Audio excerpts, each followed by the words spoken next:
Basic facts about the soil food web. It's very complex. But all those different microbes, there are just a lot of different bacteria in the soil species and what they do, much less dealing with all the microbes, so it's very complex. The microbes are small in size. We were able to purchase last year a microscope. And Kathy Voida, who's done our thin sections, will also be looking at the soil biology, the microbes in the soil from some of our sampling this year. But they're very small. We need that. We got it down to 100 power lens that you need oil on the slide to see through it to get the good picture of it. So we can actually get right down there and see, hopefully see the bacteria. I'm sure she'll get some waving at us too. Again, greatly impacted by temperature and moisture. Back when we were doing the soil quality test kit, Susik and I were at the Lewis Farm in southwest Iowa. I went out there in July in the corn, did the respiration with the Draeger tube, calculated out 7 pounds of carbon per acre per day being released. So I took my little Manus tiller out there and tilled some up. It still was maybe 7 to 9 pounds because it was so dry, so the microbes weren't respiring. So then when we came time for the display, or the field day, I took it right out of the grass alley in the field, dug it up, put some water in it, put the ring in, came out with 92 pounds of carbon per acre per day because it had the temperature, it was a warm day, and it had the moisture. The microbes are active, and because I disturbed it, they're releasing all that carbon. So they're active trying to get as much of the other nutrients as they can. And it's most active near the soil surface. Of course, that's where all the organic matter is. That's where the active carbon is, right near the soil surface. Look at the soil surface when you're out there. Do you see these little pieces of residue? They call it particulate organic matter, or POM.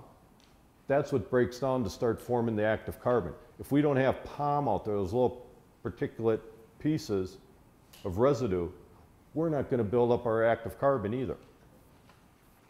So be looking at the soil surface when you're walking out there. And you can see it, you don't have much POM, if any, in conventional till. Here's the complex with all the animals. I mean, they all feed off each other in one form or another. It's back and forth. But we go from the microscopic to the mammal. And those little microscopic microbes are feeding us. Here you go, here's the chain. Right at the bottom, bacteria and actinomycetes, or actinobacteria, the smallest, the most plentiful out there. And we have beneficial bacteria, but when we start doing a lot of tillage and disturbance, we start getting some of the predator bacteria out there. Not a healthy situation. We want most of the beneficials out there so we can get the most benefit, and they'll overcome and keep the predator bacteria in check. Again, along with some of the other microbes out there. You can just see the numbers, how much there are. What is that? 100,000, millions, billions, trillions. It's right up, bacteria in the soil is right up there with our national debt. Here's the habitat. You got your soil particles, you have your roots, you have your pore spaces, your macro and micropores in there. The macropores are there to, is a way for, just to get rid of the excess water. The micropores are what holds the gases and the water in the soil for the root and for the microbes. The microbes need to have water, moisture to move around. They're not like fleas jumping around all over in there. They need to have moisture to move around and do their work. Here we go, bacteria. We look in cropland, 100 million to 1 billion. Same thing in prairie and forest. Like I say, they're out there. They're hard to get rid of. But look at the fungi in cropland, only several yards. We'll have more in no-till with less disturbance, and very little in conventional till with disturbance. But look at how much is in a forest. 1 to 40 miles in conifers. Because there's never any disturbance. They always have that same food source. They're able to because the fungi, we'll see later, are elongated.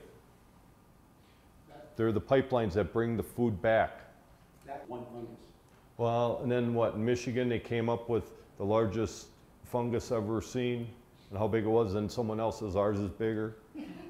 I mean, but it's still a competition out there, but that's the way fungus is. But you can see how the different microbes, little animal critters in the soil, how they are in populations. One good point to bring up. And here we can see the seasonal microbial activity. In the spring, we still have frost, like now. We don't have the temperatures, because you need temperature and moisture for them to really thrive, the warm temperatures. But as we start to get the warmer temperatures, we start getting the plants growing, we get more activity because we have roots out there to feed them. And then late summer, we hit that dry spell. They start to knock down just before the frost. But it's all related to temperature and moisture. And as long as we have roots out there. If we have cover crops going on in the fall, it's going to keep that soil warmer because they're going to kind of insulate it, so it keeps the microbial activity going. Same thing in the spring. As it starts to warm up, as long as there are roots growing out there, we're going to start getting more activity, and it's going to warm the soil up. Last year, remember on May 2nd or May 1st, we had that snowstorm come through? Because I got to watch it on the Weather Channel when I was in South Carolina. I thought it was great. Well, Sarah Carlson from PFI, some of her farmers went out with a thermometer and started taking temperature. It wasn't real consistent, but the general gist was that if there was a cover crop underneath the snow, it was about 4 degrees warmer. And I think as long as we have cover crops out there, that we're going to have warmer temperatures. That's why we're doing this temperature study. Because the big knock against no-till is it's always too wet and too cold to plant. Well, I've seen, when I was in Southwest Iowa, you could drive around out in the country and you could tell which fields were conventional till and which ones were no-till. The conventional till ones were sloppy, they were saturated. If you walked out there, your feet would weigh 10 pounds on your third step because it's clumping to your boots. The no-till, you can walk right across it and not have anything stick because you have that good solid foundation. And I believe because as the air temperatures start to warm up, we have more pore space because we have better infiltration in no-till, it should start warming up, especially if you have cover crops out there. Now, talking to Dr. Casper, he says what happens is during the day with sunlight, no-till is usually cooler than the conventional till. Then at night, it's the other way around. Conventional till is cooler and the no-till is warmer.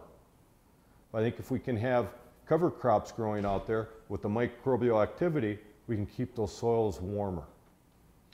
And here we've got the microbial biomass with depth. Well, of course, the deeper we go, we're not going to have as much microbes down there because they don't have that food source. They get the carbon from the organic matter.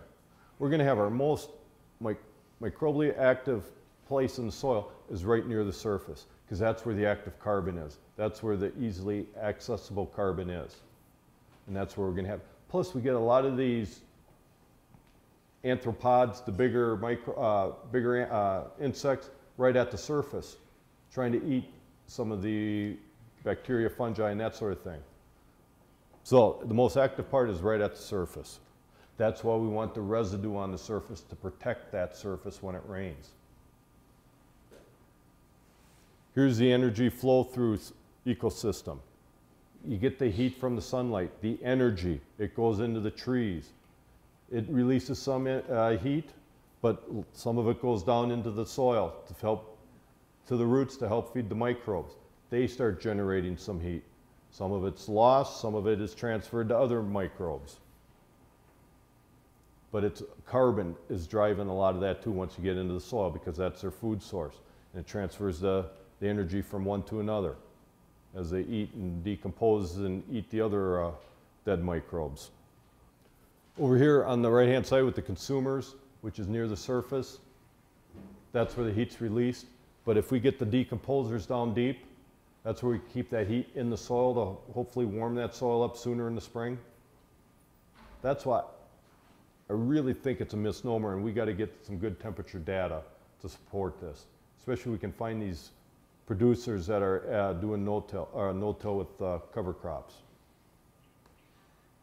Okay, here's the most active part in the soil, right around that root. And you've seen Ray's slide earlier with that film around it with the amino acids, the proteins, the sugars, the carbohydrates, the food source. That's why it's there. That's why it's the most active part. And this is what soil life does for us. Makes the system more efficient for nutrient recycling, minimizes nitrogen leaching, because as long as if we can get the nitrogen in an organic form, it's held tighter in the soil by the microbes and the roots. The inorganic form, a lot of times, is what is being leached out. I mean, we'll still lose have some of the organic nitrogen leach, but it won't be nearly as great. In fact, reading the book, Minding My Microbes, or Teaming with Microbes, farmers, organic farmers say they like to put the nutrients or fertilizer right next to the plant, because they know when it goes into the soil, it'll be right by the root, and because the microbial activity is so great right there, it'll be retained. If they put it where away from the plant, they feel they're just throwing their money away because it's not going to be held there. But again, it improves the water quality because those microbes will clean the water as it goes through. Soil is a natural filter. As long as we can get the water into the soil, it'll do the rest, the soil will, and the microbes. Here we go with mineralization and immobilization. As we go from the left, where it's already, the nutrient, microbes are working on it, they start to mineralize the nitrogen, making it more plant available. As far as ammonium and nitrate. Then they'll work the other way to make it immobile so that the microbes can take it up. It's a vicious circle out there. It's just not all of a sudden we put the fertilizer out there, the plant takes up and go. If we start getting wet conditions, anaerobic conditions, it's a way to start making that nitrogen immobilized and denitrified. Okay, bacteria. Those are the little critters in there. This is what they do. They decompose the organic matter because that's where the carbon is. They also help enhance organic matter. But they compete with disease-causing organisms. As long as we have healthy bacteria out there and not the predator ones, we'll have a much more healthier microbial system out there. Actinomycetes or actinobacteria, that earthy smell. Hey, that's one thing we didn't do today. Take your shovel, dig that hole, look at your gradosphere, your porosphere, your dendritosphere, all that, but then smell the soil. What does it smell like? Do you get that good earthy smell? If you do, you got the actinobacteria out there working for you, and that's a step in the right direction. That's a positive indicator. And you're going to see this on all these. They're another feed other members of the food web. We have nitrogen-fixing bacteria out there. Now, do I say don't inoculate your legumes?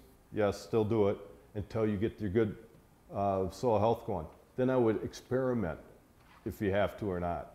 I wouldn't do my whole field and not inoculate it, but it's the bacteria that creates those nodules to make the nitrogen more available in the soil. Yes? I tell you what, guys, It says here, nitrogen-fixing bacteria in the soil can produce 70 million tons or more of usable nitrogen in agricultural fields each year, where inorganic, our commercial fertilizer, lightning, and fire can only produce 40 million tons.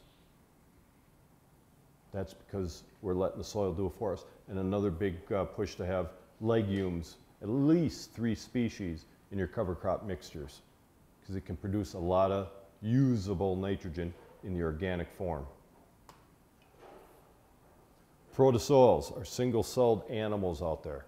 If you remember on the pyramid, they were second. Actually, they should be third between bacteria, above fungi, but they feed on the bacteria and they release the nitrogen. It's like in nature. You start seeing a lot more rabbits around out in the country. You start seeing more coyotes because they have a food source. Same thing here. And you can see too on the middle one, food source for other organisms. Those higher up on the hierarchy and those also lower as these die. They'll feed on it and start releasing more nitrogen. And like the bottom one says, need soil moisture to move. They're not like fleas. Here's the fungi. See how long elongated they are. This is how they are in the soil. They're just not like a single, like the protozoa that's a single cell. These are elongated. Again, they decompose the carbon compounds. That's what they eat. The two most important ones in here are the fourth and fifth one. Build soil particles, bind them together with the glomalin. And the second one is with the mycorrhizae fungi. Now, most of you have seen my demonstration. I don't have time, but I brought it with the styrofoam balls. We did a YouTube video, and hopefully within a week or two we'll have it out there. And we'll make sure we send it out to everyone on that. The mycorrhizae fungi associated with the plants, and here's what I'm talking about. Here's our plant in out in the field. Here's what we always think is going on. Look at all the nutrients that are near the plant. In reality, here's what it is. It's all over out there. Now those roots can only cover 4 to maybe 10% of the surface area underneath there. And they don't act like vacuums that are going to suck the nutrients to it. They have to go get them. And covering only 4 to 10%, it's hard to get. And so it starts getting some feeder roots for moisture and to feed on. It still doesn't cover enough area. So, as long as we're not disturbing, we're starting to build up the fungal populations, we start building mycorrhizae fungi. Those are the threads out there that can cover up to 40 to 60% of the area underneath the surface. And it will bring those nutrients back. First year, they're very porous. And what they do is they'll release the carbon to the bacteria so that all of a sudden they'll pick up the nitrogen and bring it back in their pipeline here. First year they're very porous, so they're not very efficient, and they'll start losing it. As long as we don't disturb, the glomalin will start to encase it, making it more efficient. And as long as we keep a good healthy population of fungus out there, we'll keep the glomalin because it'll decompose every 27 days. So as long as we have a good healthy system, they'll keep producing the glomalin out there to keep those pipelines efficient. But like I said, they're thread-like, they're very fragile. So any kind of disturbance, they break. And when they break, then we're starting to lose them pipelines that feed the plant, the roots. And that's a system that would help us get. And here's what glomalin is. It's made up of sugars, 4 to 6%. It coats and protects the hyphae. Again, those pipelines, making it more efficient. They're heat and enzymatically stable. They actually, like Ray said, they make water usage in the soil, water uptake more efficient also. And the bottom one there, deposit on organic matter and soil particles. And here's what happens there. Well, I don't have that one. But they also the glomalin also starts to coat the soil particles. In the first year, again, because it's not very hard yet or solidified, they're still fragile. But as long as we keep it out there and it's replenishing every 27 days, it starts to really glue them together, making it more resistant to soil erosion. And that's what the styrofoam balls show. And what's nice is there's a very direct correlation between aggregate stability and the glomalin in the soil.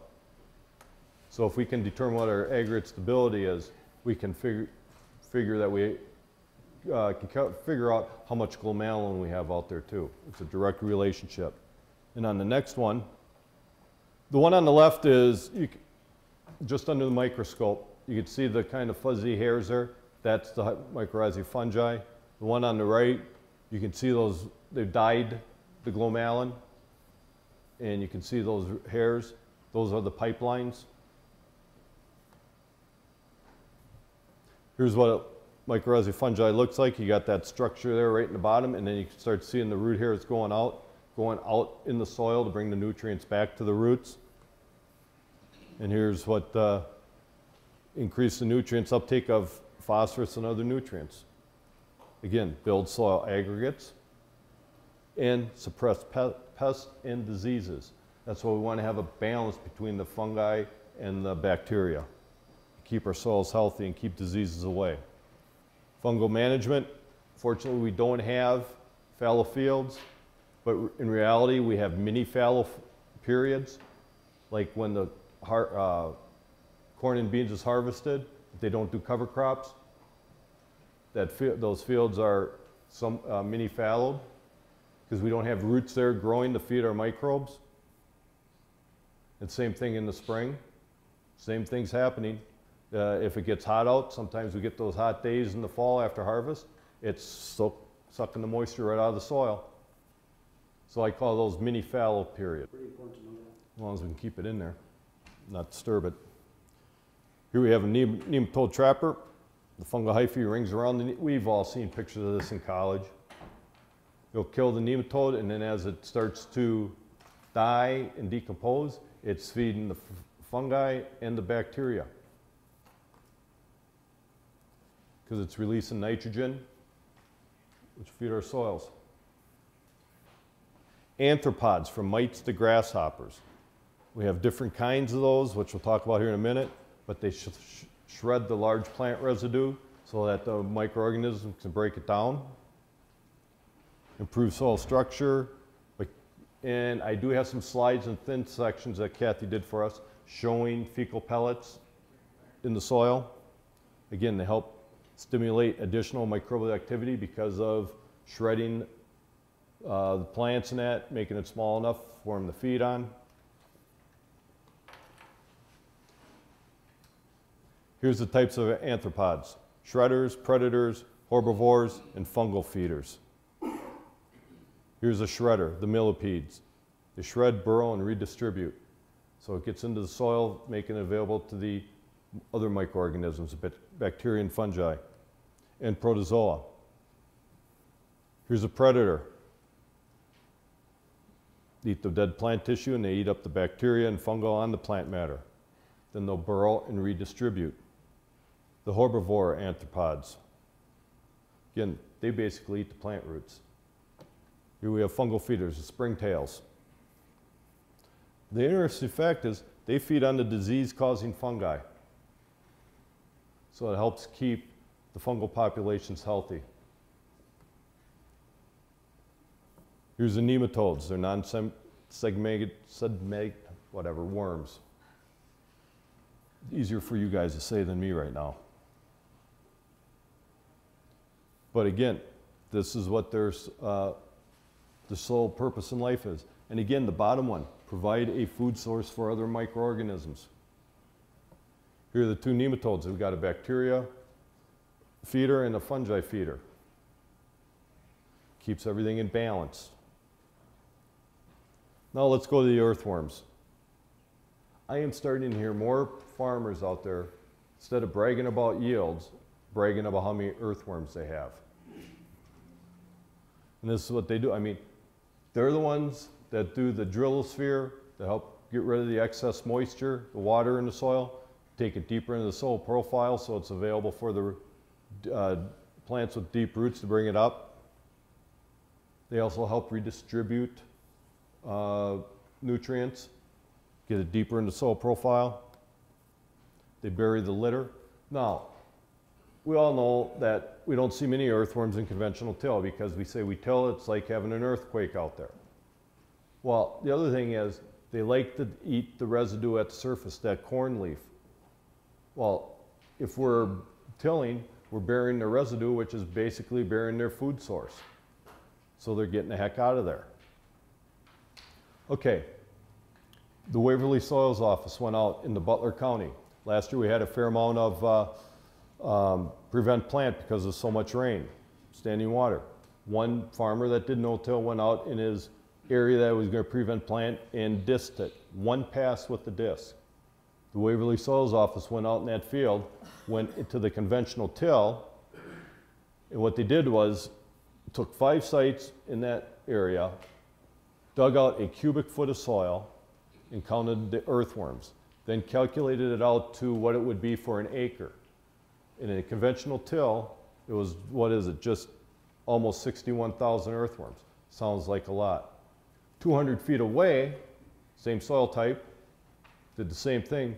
In that no-till, they came up with over 1.2 million worms. That one pass with the disc reduced the earthworm population by 95%. How management impacts food web. Again, as long as we can reduce disturbance, we can keep the fungal and bacterial populations in balance. We keep the earthworms and the arthropods, the bigger insects out there. Crop rotation, plant diversity. Number 2 in the 4 cornerstones of soil health, diverse crop rotations. We keep the living roots out there year-round, feeding our microbes. Plus, as long as we got diversity out there, we can help cut down on disease and pests. Reduce turmoil of tillage, earthquakes. That's what people say is happening to the earthworms when you till out there, putting them in an earthquake. Then we get the winds blowing on bare soil, act like a hurricane. Remember those little dust devils out there? You don't see them when you got a lot of residue. Again, you're blowing away the soil and organic matter. Carbon is tied to everything in the soil. Carbon makes it, organic matter is comprised of 58% carbon. All the chemical chains in the soil are tied to carbon. That's why when the microbes take away that carbon, it releases the other nutrients, make it more available to the plant and roots. As long as, if we don't have the carbon, everything falls apart. Okay, here we got like a wheat fallow. Let's just say it's even a cornfield or beans. We just have so many roots out there. It's all. But as we start going with diverse rotations, we're starting to get more roots, we start building up more carbon. Again, remember, even though we have residue and we promoted it with no-till, that residue will increase organic matter, and it will, mainly a lot of the active carbon in the soil, it's the roots that we get the most carbon from. You can just see the more diversity we got, even though we don't have it with corn and beans, as long as we go with diverse cover crops, we start building it up. Manage the nutrient inputs. Yeah, when we get it from above, microbes have to work harder, it's easier to leach. We just don't really get as good a growth out there as we can if we do it from below. The nutrients from above, a lot of times that's why we like to see lightning. I love a good thunder and lightning storm. When you get that lightning and thunder out there, it's releasing atmospheric nitrogen back to the soil, along with the sulfur. You ever notice how green it is after a good rainstorm compared to watering your grass? Because we're putting more nutrients in from that rainstorm. Nutrients from above, we only have a few critters working down there. If we do it from below, more organic nutrients, we get a lot happier microbes. Now,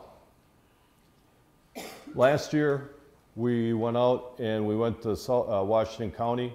Jason Steele and Kathy Voida went out and collected samples from conventional till, no-till, and no-till cover crops. Here's what the conventional till looked like as far as structure and porosity. Those white areas up there are not pores. Those are quartz sand reflecting the light. So it's pretty well packed in there with the particles. Here's the no-till. You can see where the pores are. Well, again, the little white ones there are the quartz being reflected. So Kathy changed the light on it, and everything blue up there is pore space. This is no-till with cover crops. We only saw this with no-till cover crops. Bacteria nests in that pore space. Again, only with no-till cover crops. In that pore space, we have fecal pellets, possibly from spider mites or springtails. Now what happens is, with that there, it starts to, the bacteria will go there, start eating those fecal pellets, releasing more nitrogen back into the system. Again, around the pore space, we have to have moisture in the pore space for those bacteria to get there. Now, last year, we went out and did, were you there too, Jason? Jason and Kathy and Rick Sprague went to a continuously grazed pasture and a rotational grazed pasture. Same farmer right across the fence. The farmer had just bought the land that was continuously grazed and wants to go to rotational. So we got some benchmarks for him because we went on his right across the fence to his rotational graze. Here's what we saw with the continuously grazed. First off, the cracks and pores are mainly horizontal. Because it being continuously grazed, we don't have much above ground biomass, so we don't have much for roots going deeper down. Now granted, we may not have that here, but this is a lot better than a conventionally tilled soil. I've already done this with infiltration.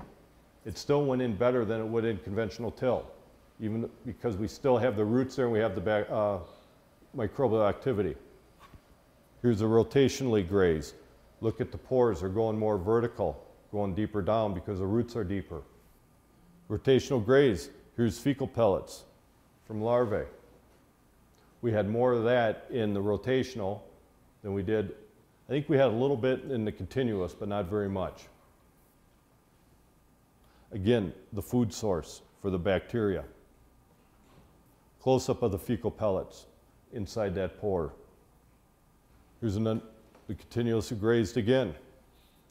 Actually, the top of this is upper right-hand corner is the top of the slide, and that's an earthworm channel going through it, and the earthworm pellets. Take-home message, less disturbance, more diversity, and living roots.